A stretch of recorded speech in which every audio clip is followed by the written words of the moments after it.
Drumheads, near and far, old and new, welcome back to the show. This is Season 5, Episode 2, and we've got a special guest on for you here today, Mr. Cam Lawson. We'll tell you about him a little bit more later. Andrew, how are you going over there? How's things been since I left? Happy Australia Day, everybody in Australia. Hey! Australians worldwide. But even more, your day, I don't know who invented that day to go coincide with Burns Night. So, Well, obviously it's Burns Day Yep. in Scotland, right? Yep. 25th. Australia Day. Now, do you think that they tried to do a thing where, oh, I know, see, the Scottish folk, they've got a Burns supper and it's celebrated globally everywhere. So we'll jump on their coattails, right? And we'll try and turn it into Australia Day. listen, Is that, what is it? I'm not going to... that's got to be Or an is it English thing. mutualism? That's got to be an English thing. You know what I mean? They did it to break us Somebody's- apart, somebody's to done tear us apart.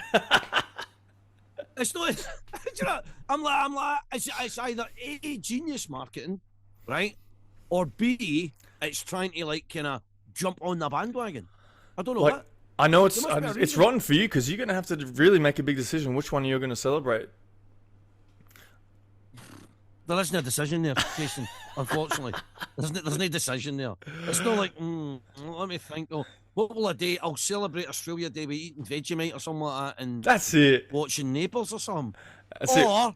Or going somewhere and getting some good scoff and getting mad with it and talking even madder. I know you're just saying this to appease all the Scottish folk listeners to the show, but I know you'll be in your back garden with your feet out. My budgie smugglers. Do you come from a land down under? Just dancing in the rain. By the way, the guy that sung that song was actually Scottish. Thank you. That's right. Naturalised though. Anyway, moving. Speaking of countries, hold on. Speaking of countries, just needed to address something right now. In the background, you notice I've got a nice Scandinavian flavored flag up there in the background. Just to, Yeah, I've noticed that. just as a little bit of friendly, a little bit of friendly banner between the two of us guys who are not Scandinavian, but it just had to be done, because you can't be cutting about with that Norwegian flag out there the whole time. And also, we got all those I'll tell you folk what, from right? Stockholm Pipe Band watching, and we got to, do them a favour. Well, I know, and I actually thought maybe it's something to do with the fact that when you went to Sweden, you were like that. Oh, do you know what? They've got a pipe band, and there's that kind of tenuous link. I actually think it was more like kind of gaslit or more kind of soft, what they call soft power, where maybe you're involved with somebody that went, listen, I'm not really happy that he's got that flag up in the background. What's going on there? Or do you not think you should have a flag in the background? And you've thought, you know what, I'm going to get brownie points here. Look, my little friend, look what I'm putting up here. I don't know. I don't want to call you a sellout. But you know what I mean? I don't know. I'm not a sellout. What are you talking about? No, I don't even know what that means. Right. So let's get on to some shout outs here, as we usually do. I've got a little wee shout out here from just a guy on Instagram. I've not met him. I don't know him personally. But his handle is at Luvski Drums, right? His name is Anthony Stanislavski. He's an Australian guy.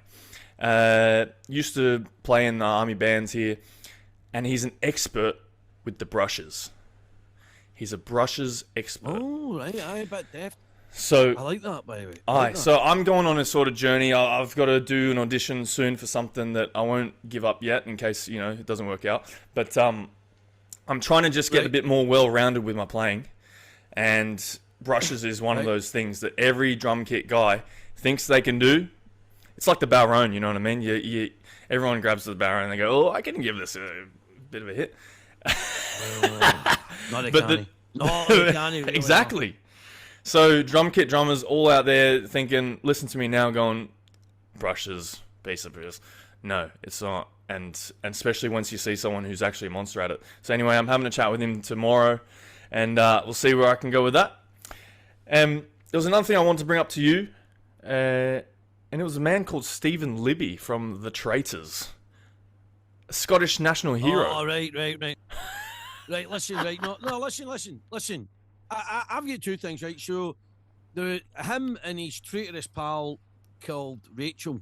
I think she's from Northern Ireland. Not sure. Somebody get back to me, tell me more. However, so the two of them had this weekend of Celtic Alliance going, right? Yeah. And they played everybody for fools. So, well done them. However, this was a big debate in my household. At the end of it, he was left with his other traitor friend and a faithful, they call him. Now, all that needed to be required was the faithful voted for his traitor friend Rachel, and he could have voted for the traitor along with the faithful, and he would have took all the money. He would have won the whole lot, the whole 90 odd grand, right? But he chose the right path. Oh, that's nice. He done the right thing, and he split the money 50-50 with that woman that he'd started the whole thing with, right? Yes. And I went, no. Listen. This is partly my thinking on it. On the one hand, mate, I'm like that, right? The good guys like that. That's a nice thing to do. However, it's a game. It's a game, and I thought, well, listen, that's like letting your veins win at like tennis. You know, when you're playing at tennis and they're weighing all that. Yeah, start crying when you're playing chess. Yeah. I'll just let them win. No, you don't let them win. That's the worst thing you can do. You've got to beat them roundly, thrash them, and then they'll get better, and then they'll beat you, right? And I thought, no, I would actually take the whole lot and give her like a booby prize. They're 15 grand for you. Yeah. Try harder next time. Yeah, Try harder next time. Good sport, you know what I mean? We're no rewarding failure here, okay? I bet you, off camera, he's like, off camera, he's like, hey, look, I did the right thing. You know I did the right thing. Would you just... Would you now do the right thing and give it back? No. See, the thing is I think there's two sides to the coin. Everybody's like, that was lovely, that's great. And everybody's like kind of applauding him for the kind of nice act. And I suppose it's a fair thing, right? Yeah. But I just thought, I'm kind of, okay, I'll just keep it off. Yeah, exactly. No, I think fair play to him, but it's just another dimension. You could have given 15 grand. It's a happy ending for a show that really isn't supposed to have a happy ending. Listen, it's a show full of people that you would rather not see. Yeah. Do you know what I mean? It's like, I mean, just people that you would honestly not stop hitting if you started. We should do we should organise like a sort of the traders, but with like the drummers of the pipe band world. See who comes out on top. No, you don't need it. You don't need it. There's that many two-faced people out there. It comes hand in hand. You know what I mean?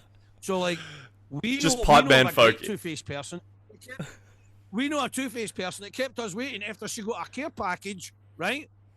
Took the care package, was going to come on the show, tell us she was coming on the show, didn't come on the show, let us rot at 3 a.m. in the morning or something like that, waiting on her. And you know what? She get rewarded with being in Spinal Tap too. That care package is probably still on her doorstep. Listen, what's the cosmic message there? Bad guys, they win. Yeah. Yep. Anyway, you know let's before that riles me up too much. That's a D shout out. You got any good shout outs here for anyone? So back on the internet, there's a Russian band called Spukani or something like that, or Spukani or something like that.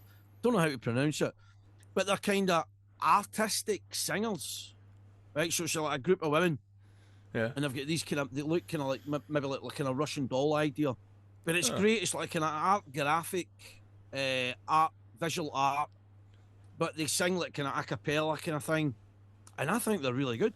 Okay. So it kind of tickles my. It kind of tickles my kind of mad, but I really like it. So they're online. If you get a chance, it's on Instagram. Yeah. Spukani or something like that. Spukani, I don't know. You'll be sharing it. And then the Pipes and Drums magazine gave us a kind of flavour of this thing about the harness. The Randall May versus the Ganan. I mean, really, people want to... Do you know what? People want to come up with better names for their harnesses and all that. Why not call it Lightning Rod or Throat Chop or something like that? No. The Beat Blaster. The Randall May. Get out of yourself, man. Come on. The Andy Laird. Yeah. No, just call it something like Javelin or Slicer or Destroyer. You know what I mean? Oh no, I've got to call it after me so everybody knows it's about me and it's me. And then Ganan, I don't even know. That's like a double A in the N at the end. So this isn't. I think they're Canadian. But anyway. It's not the French one that you're talking about, like the one that sits on your hip, though.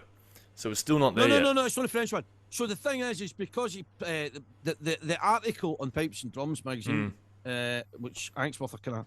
I quickly read it. I get sent it. So I read it. So basically, it's all about the patent. The patent's out. So this other company can then kind of run with it. And they've kind of done like a lighter kind of carbon fiber idea with the rods. And you need to go on and see it. There's no point me trying to kind of describe it to you. Yep. Go on, have a look at it. But I was saying to Willie Laird, another fan of the show, I says to him, he says, what do you think? And I went, listen, if it's working out $200 cheaper or something like that, I'm all for it. Yeah. Because I'm led by my price, right? I just don't see. I know that people say, oh, you pay for what you get type thing. My bottom line is this: if it's going towards a cheaper product, right, then I want to see it. I want to try it, because ultimately, as we all know, being in a pipe band or a band or an ensemble, that when you're starting to buy for 8 or 10 people, drum carrying handles and all that kind of stuff, it starts to quite an expensive sport. Yep. And dare I say this, and people are going to go, what? Right? I've done both recently where I've wore a sling, right? Yes. And the harness, right? And I'll tell you, the harness is not as pleasing on the back because it's top heavyweight. So the harness doesn't go all the way down to the bottom of your spine and push in at the bottom of your spine. So like a Bergen, like a hiking bag Bergen thing. With like a metal frame kind of thing. They run all the way right down the bottom. Yeah, they run all the way down the bottom of your spine. And the reason for that is obviously that you don't, it's like, never pick up by your back. They say you pick up by your legs. So when you're bent over and you're lifting something, right, then your back's half taking the weight. Well, that's all the harnesses are doing. They're half taking the weight. So if you've ever had the unfortunate of going for a long walk or a long time with a harness on, tell you what, they're not that good. In fact, I would use the word, they're very average, right? They're all right for the short spin when you're going on the park and playing on the park because they're right in front of you, right? Yeah. But to be honest, as actually an ergonomic accessory to a weight that you're carrying, kind of rubbish. So the sling, bizarrely, if you've got a long walk, I think you're getting more ergonomic support for the sling than what you are the harness. So the cheaper, the better. And there's Mr. Cam Lawson. All right. Cameron Lawson, just nice of you to drop by. Sorry, have I interrupted? You never get the big intro, by the way. No, you're not interrupting. You're saving this from ourselves. Right, okay. We were about to talk for about 40 minutes without you there, and but it's good. It's good you're on here. But good timing then. Cam, welcome to the show. First thing, welcome to the show. Thank you very much for having me. Yeah, nice to meet you. Welcome me.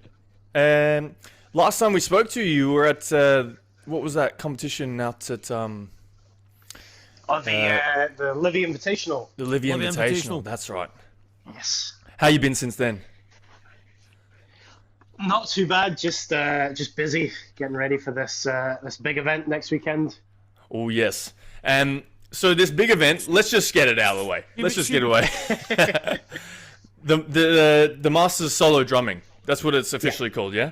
And where are you holding this? Yeah. So it's going to be at the Centre for Contemporary Arts in Glasgow. So the CCA building, which is right in the city centre on Sauchiehall Hall Street.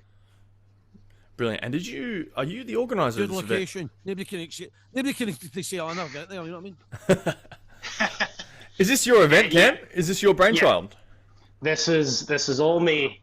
I've been wanting to do this for years, so I finally thought I'd just bite the bullet and do it.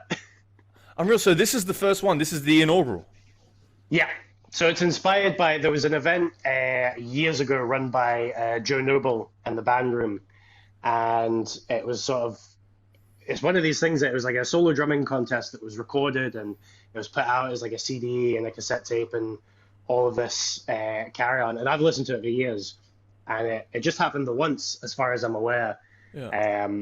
And I just came across the recording again like a good few months ago, and I was like, oh, it'd be so cool to bring that back. And so it kind of just spiraled from there. That's unreal that you've just sort of gone, I'm going to do it. Yeah. Might as well. I've got a few for you, right? So basically, this is from a can-do point of view, right? See, when you thought about the idea, Cam, right? Mm-hmm. Talk me through what your first kind of physical act was. Obviously, you're like, I'd like to do this. But, I mean, the actual devil in the detail of, right, for instance, you need to hold a venue. You need to then put your name on the line and say, right, I need to get people involved. How did you go about it? I mean, what was the first kind of thing? You've got the idea, but how did you kind of float it? How did you sail it sail? Yeah, so it was a bit of a weird one because I've never run anything before, like any sort of event. I've never been involved in. So this is not your day job. Management. This is not my day job. No, I'm a teacher. So this is just a side project. So I was kind of like flying blind, and I asked like a bunch of people who've run contests. I was like, right, what do I need to know? And they gave me a bunch of tips. But the first sort of actual like this is happening thing that I did was I secured the venue. So I reached out to a couple different places, but I chose the CCA because I know the venue. So for context, I went to the conservatoire. I did the snare drumming degree there, and I think it was third year recital was actually in the CCA. So the very same room that this contest is going to be held on, that was where I did my recital. So I knew the venue quite well. You knew the acoustics of the I knew the acoustics. I knew it could work for solo drumming. I knew there was a bar in the building as well, very important. Obviously for Andrew coming along. Yep, great entertainment. So that was pretty much the first sort of thing that I was like, right, this is actually happening. I managed to lock in the venue, and then it was sort of I'd floated the idea before that to a bunch of different drummers. I was like, if this were to be a thing, would you want to be involved? And all of them were like, yeah, I'm totally up for that.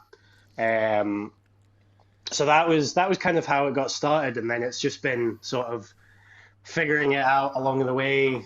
What do I need? I'm going to do this many judges, this many competitors, like this is the prize money, trophies, medals, all this sort of carry on. Yes. Just figuring it out as I go along. So speaking of trophies and prizes, you've had to get a bit of buy-in from sort of auxiliary groups and to actually jump on this bandwagon and make it happen, right? Absolutely. So we've got three trophies. One of them is sitting beside me. So it looks amazing, by the way. It looks absolutely awesome. It's pretty class. Would you tell us more about it? I'm glad. Absolutely. I'm glad to see if it was me. If it was me organising it, I think I would have got something like me nails and a bit of wood, and I'll just, you know what I mean? I'll be like, guys, that's the trophy you're giving. Oh, that's great. And nobody can say anything because it's still a trophy. All right, so basically we've got three trophies. So we've got the overall trophy, which was sponsored by Russell Esler. Yes. And so that looks awesome. There's a photo of that on Facebook. There's another trophy for the double MSR contest that Alan White from Drum Score Editor sponsored, which is really cool. And then we've got this one here beside me, which is for the medley. Yeah. Which you guys, I'm loving it. I'm absolutely loving it. Very kindly sponsored, and it looks great. Don't tell Russell, but it's probably my favourite looking one out of the three. We wouldn't tell him. Listen, Save with us, watches the show, so you're all right. He'll be watching it like, I should have had that trophy. He'll be. Well, he had the option. So he could actually go in there and win it potentially, right? What's that? He could potentially go in there and actually win the trophy if he wanted. Probably, but I think it would look a wee bit dodgy if he went in for it. I've won my own trophy. Thanks very much. I'll complete that back. He'll be presenting it to himself. I'll just keep this for time being. Listen, how did you get all the guys to agree to it? I mean, was it quite an easy buy-in when you sent it off, or was it MD had to go, come on, play the game, man? Do you know what I mean? Come on, it'll be good. Or was it? It was quite an easy buy. It was mostly quite easy. Pretty much, the first sort of few people I asked were the ones that I knew would be guaranteed they'll be down for it. And obviously, offering up £1,500 as prize money is a bit of a sweetener for anyone who's sitting on the fence. Fantastic. Yeah, fantastic. So there were a couple guys that were like, "Oh, I'm not quite sure if I can make it or not." And there's a few guys that I asked that weren't able to make it. Right. A couple of the big names that you'd expect, sort of guys who are out teaching. So I don't think he'll mind me saying this, but Kerr McQuillan, I asked him, obviously. I kind of have to ask the reigning solo drumming champion, but unfortunately he's out in Seattle this he's weekend. everywhere at one time, isn't he? He's doing everything, so hopefully we'll be able to get him roped in for the next year. Yep. But yeah, so guys like that that weren't available, but pretty much everyone that I asked was, as soon as I sort of told them about the concept, they were right on board. They're like, it's something different, bit of prize money. It's a different time of the year when nothing's really going on that's too crazy. You've not got the World Solos, you've not got the Worlds. Yep. The start of the outdoor season is still a few months away, so it's a nice time of year. And Celtic Connections is happening as well. Yep. In I was Glasgow going to just say now. that. Yeah. So it's a busy time for the Celtic Connections, the trad kind of, the folky kind of people. So absolutely, I think the timing's bang on. I that was kind of the whole idea, was that I got the suggestion of January because I was asking around a few of the guys. I was like, if this was to be a thing, what month would be best for you guys? And most of them came back and said January's, and I was like, well, that's perfect because Celtic Connections is on. People are more inclined to get out of the house and go watch live music and support events like these. So might as well just jump straight in the deep end. Final weekend of Celtic Connections. You're in the area. See what happens. Yeah, exactly. Yeah. So the name of the whole event, right? The Masters Solo Drumming, right? Can I just clarify? There's nothing here for pipers. No. Well, well, kind of. Right. So it's not in any way connected to the Masters piping. I will say that. Yeah. Okay. Right. Or the Masters golf or the snooker. Yeah. just to save any legal trouble that might come my way. But it is just as prestigious. Yes, exactly. It's just as prestigious as the Masters golf. Well, I was going to say, maybe what you could do is you could mine the snooker and the drumming, and when they come off, they've got to pot a ball, and then, like kind of killer.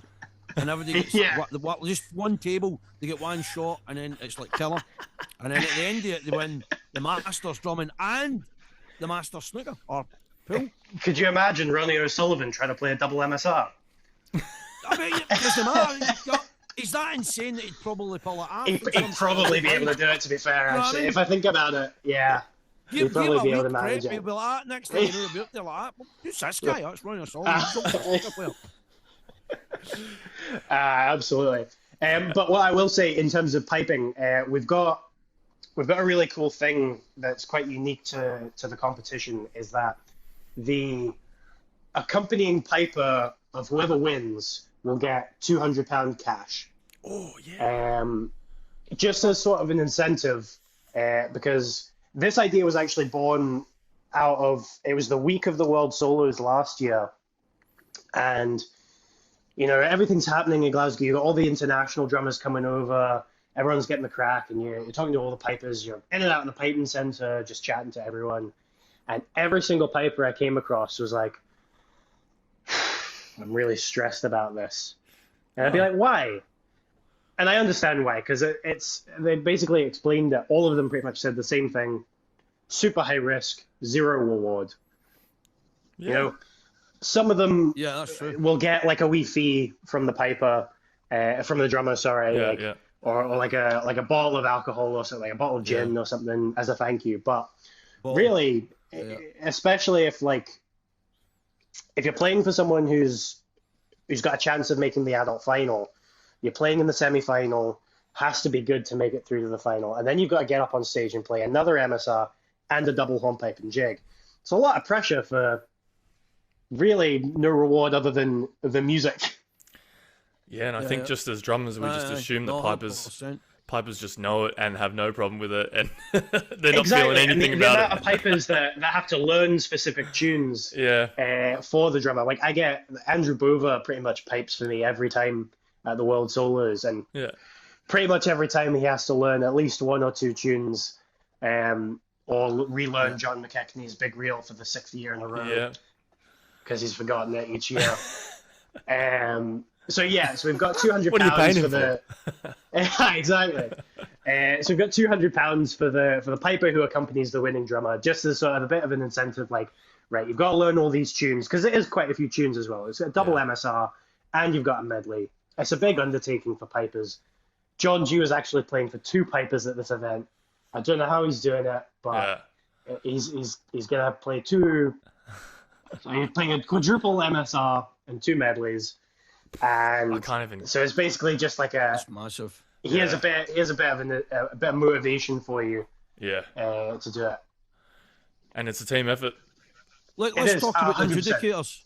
Let's talk about your adjudicators. Let's talk about your adjudicators, Cam. Absolutely, yeah. So we've got some pretty big names on the judging panel, which was the goal. I set out with the mindset of being like, I want it to be the most big name judging panel that has ever been seen before. Yeah, it's massive. It's massive. It's pretty cool. So I've got every single one of the guys is like, nobody could tarnish anything that they've done. Like they're all super respectable guys and players who've done it all pretty much. So you've got a bit of a mix. You've got some guys who are still playing in bands. You've got guys that are on the adjudication panel for the RSPBA, and then you've got a couple guys that nobody's really seen in a couple of years to do anything with the pipe band scene. So we've got the guys who are still playing. So you've got Mick O'Neill, and then you've got Stevie Nelson as well, and you've got Gordon Lee.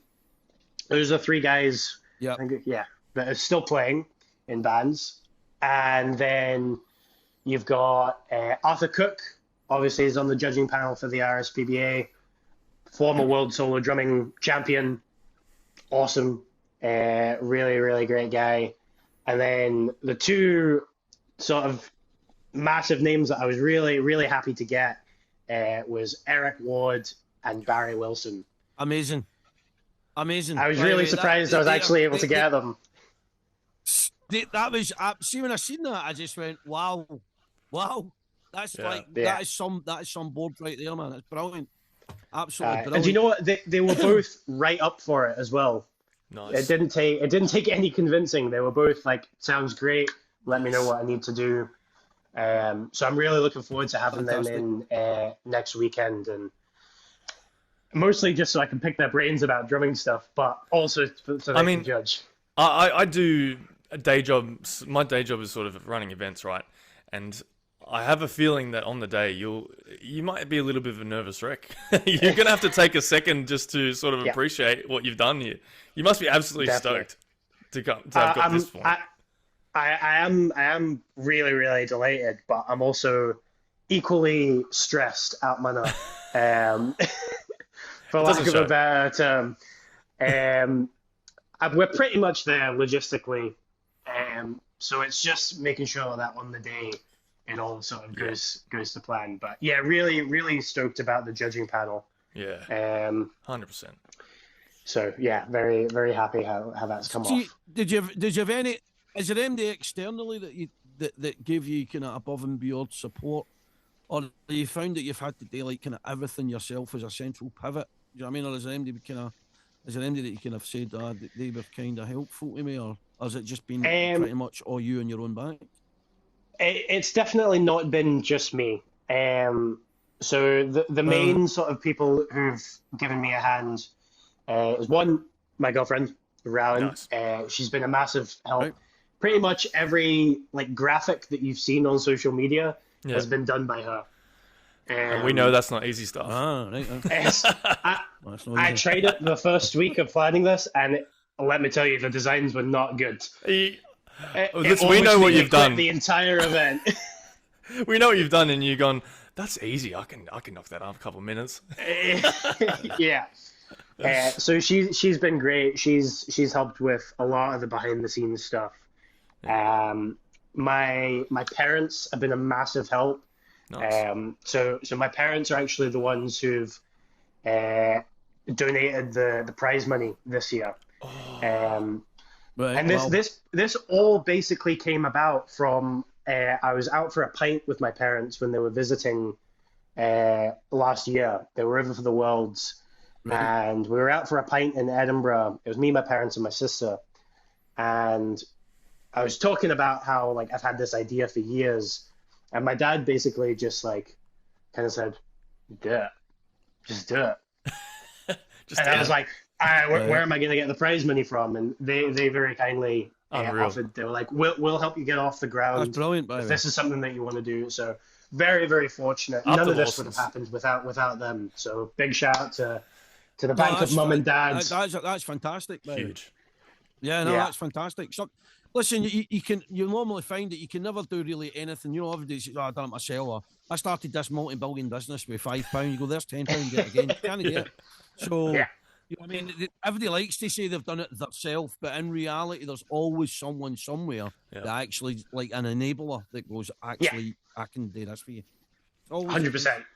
No. And then obviously everyone that's put in sort of massive thanks to mum and dad. And then everyone else who's like put in sponsorships. So you've got yourselves, Russell, Drum Square editor, you got Alan there.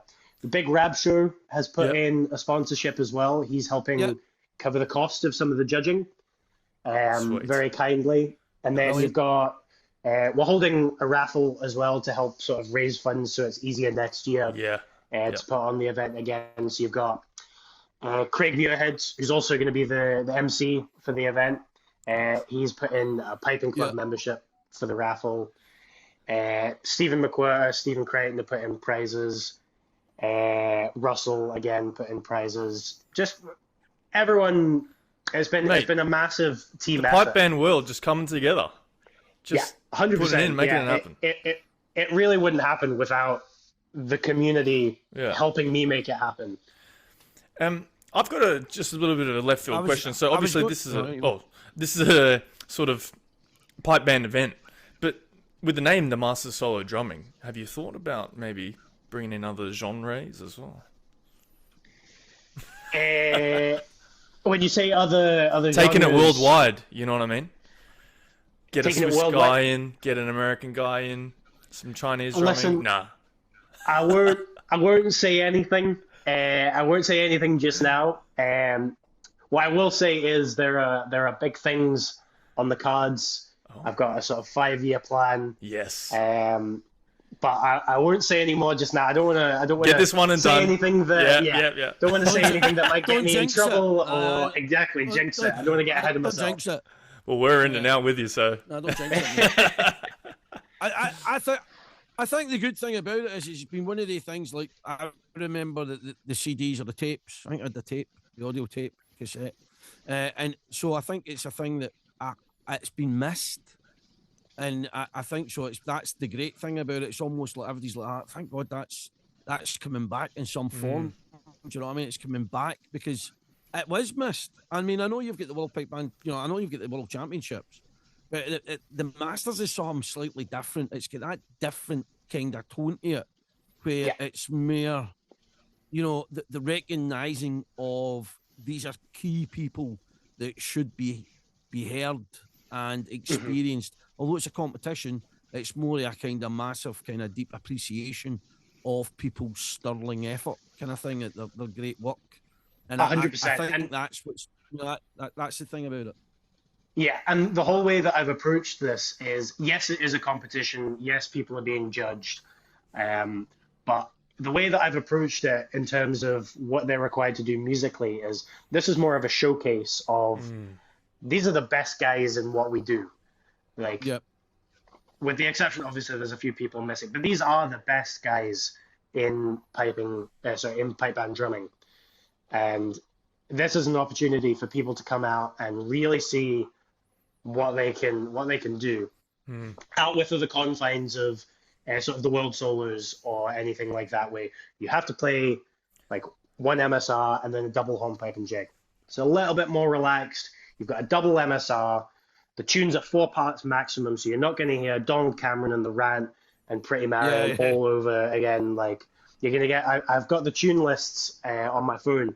You got some pretty cool tunes coming through in the MSR. And then the medley, there's a couple restrictions that I've given them. I basically did a spin the wheel with a bunch of different time signatures. They've got to play a compound time march. They've got to play a 9/8 jig and a reel of some sort. Anything else can be slotted in around that, but it has to include that. Just so there's some sort of direction to it. Otherwise, anyone could play just like a set of jigs and someone else is playing like a 12/8 and then into like a 7/8. And it's kind of, it makes it harder to sort of keep it in the same bracket. So there's a direction that they have to follow, but they can obviously be way more creative. Yeah. And I actually had the question from a couple of the competitors with the medley, do I have to do intro rolls? And I said, absolutely not. Do whatever you want. Piper can stop halfway through if they want. Just go nuts. So this will be a really cool opportunity to see some of these guys like really go nuts. In terms bit of creative license. Yeah. Yeah. I like 100%. that. I like that a lot. It's good because, as you say, it will showcase them, and it showcases their imagination. Absolutely, So yeah, they get, 100%. the freedom to create, which is really good, really good. Top guys and get the genius to sort of come through. Yeah, exactly. Are we going to get like? Are we going to get like? I mean, obviously, it's going to go on YouTube and kind of the kind of platforms that we're all used to. But are you thinking like kind of? Is this going to get audio only? Is this going to be like audioed and packaged, or is it not? Yes, so it's being You can use recorded audio and it'll only be. if you want. I'll trademark the term. Yeah, so it's being professionally recorded and then it'll be mixed and mastered and put out as an album. So we're hoping to get it on. Brilliant. Like it'll go up on Bandcamp first of all, just so that if people want to buy it and support the competition directly, they'll be able to do that. And then we'll explore putting it on Spotify and Apple Music, because I know the original one is on Spotify, but it's missing a couple. It's missing like one of the sections for a couple. Like I think there's only an MSR for a couple of the competitors, or there's only like a hornpipe jig for some of them. It's not the full complete recording that's on Spotify. So we're gonna explore that, look into make sure it's all like above board, like legality, make sure everyone's okay with that going up. So but yeah, it will be professionally recorded and released. Unreal. And you'll have to do cassette tapes and make old records. Cassette like tapes, yeah. Obviously, aye. Listen, I want a cassette tape. I'm that age. All right, you can pay for the 100 cassette tapes that it'll cost to get them made. Then. By the way, I think that's marketing genius. He actually will. Get 50 made. 50 made, and people will love it. The retroness of it. The cassette. That is true. You would get like that sort of nostalgia. Yeah. Listen. You can take that and run with it. You're welcome. I'm really glad that I came up with that idea just now. You heard it here first.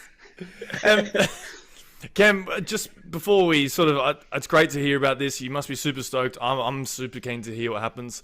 I want to hear the recordings as well, especially on Spotify.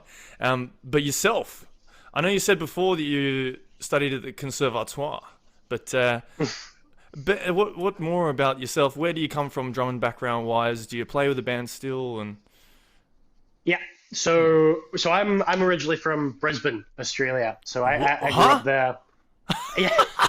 Yeah. Oh, that's where I heard you from. I know the accent doesn't sell it. But I've got. Oh, you're that Cam Lawson. Yeah, I've got a Brisbane poster in the background. Jeez. It's a good thing you got out of there, man. I grew up in Brisbane. I went to Brisbane Boys College. That's where I learned to play in the pipe band there. No way.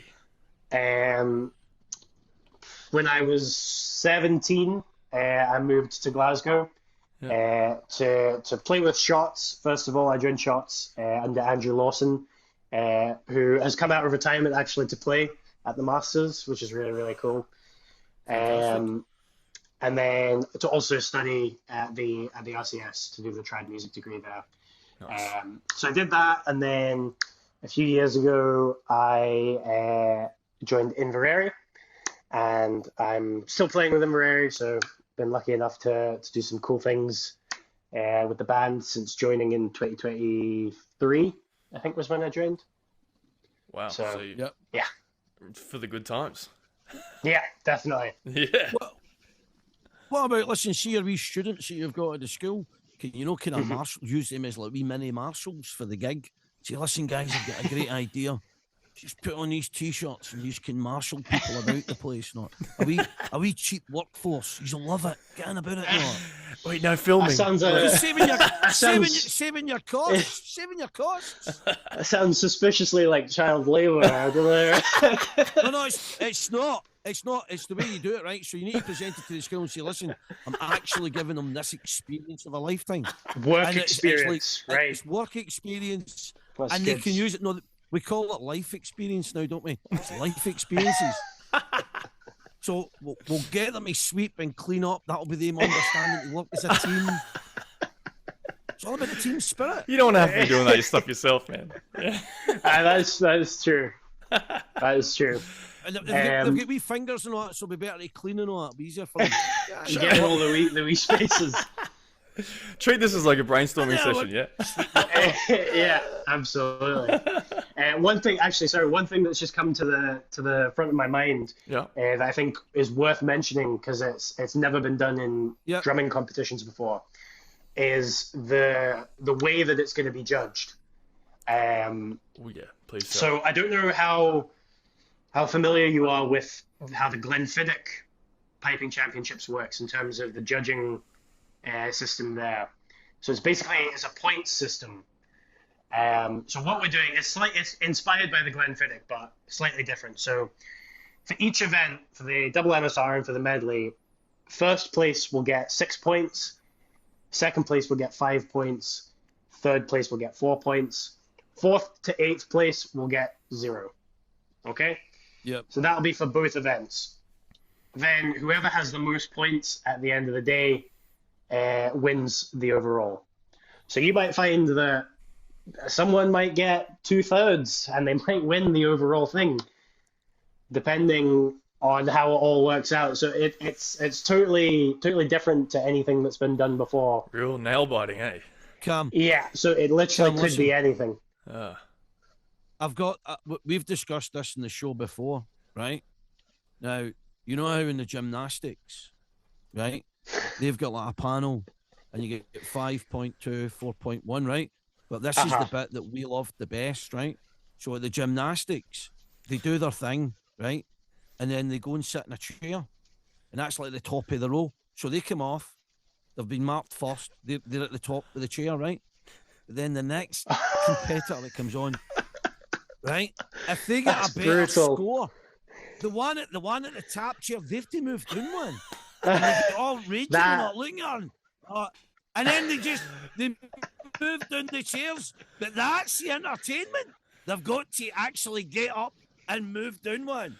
Oh, that's my brutal. friend could be Really the first brutal. to bring this to the proletariat. You can bring it to the people, mate. You can make it like a bear sport. Everybody's like, yes! Look at the big Stevie's going to get off his chair. And he'll be raging and all that. Come on. This is what the crowd want. They want bear I think sport. the crowd might love it, but I think everyone would say no to entering the contest the following year. They'd be like, I'm not doing that again. Double the prize money. Double Double the prize. Let him see how it goes, and then we'll up the ante a little bit. Yeah. Yeah, definitely. Listen, you've got to humiliate yourself for the fans. What? I want you to go out there and humiliate yourself. Stand up, move 2 down. That's even worse. Yeah. You've got to get up and move 3 down. Imagine going up. Happy there. Imagine going up to Stevie Crichton, right? And you're going, Stevie. You're not moving him. We just got someone else to sit in your seat. You'd have to bring an extra chair and sit at the side of him because he'll not move.